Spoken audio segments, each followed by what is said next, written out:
Bonjour, je m'appelle Lydie Femme-Bertrand. Je suis l'auteur du roman intitulé Rêve et réalité. Mon livre est basé sur les questionnements que les femmes d'un certain âge commencent à se poser, notamment quand elles voient les années qui passent, leur beauté qui se fane, et qui se posent la question si elles existent toujours aux yeux des autres, et où est-ce qu'elles ont le droit de tomber amoureuses à nouveau, surtout avec un homme plus jeune qu'elles. D'où me vient cette passion pour écrire? Je dirais l'amour pour la langue française. J'aime les mots, j'aime la lecture, j'aime l'écriture. Quels sont mes projets dans le futur?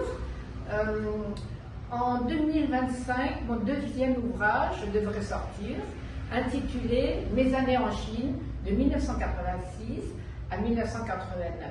J'y raconte mes souvenirs, ce que j'ai vu, ce que j'ai ressenti quand j'ai débarqué en Chine, qui était au début de son ouverture vers le monde extérieur.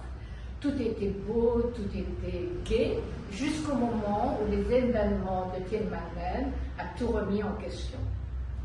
J'ai 3 autres manuscrits dans mon placard. Un sur ma biographie personnelle, non pas sur ma carrière professionnelle, mais beaucoup plus sur comment mes rencontres, mes voyages, les pays dans lesquels j'ai vécu 3, 4, 5 ans m'ont changé. Est-ce les gens qui m'ont changé, les expériences?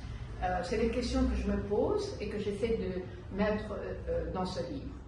Le deuxième, c'est une biographie familiale sur ma grand-mère maternelle, née Kangtong de Lidahi, une princesse royale du Vietnam.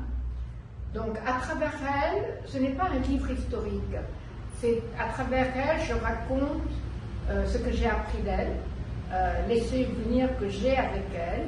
C'est un témoignage vécu. Et le troisième, je reviens toujours au sujet qui m'intéresse en premier, ce sont les femmes. Donc cette fois-ci, c'est une femme libre, c'est le titre de mon livre. Et la question est, est-ce qu'une femme libre veut dire une femme indépendante? Pour moi, une femme libre, c'est plus une femme qui assume ses idées, ses pensées, ses erreurs, ses bêtises, qui est totalement maîtresse d'elle-même et de ses pensées.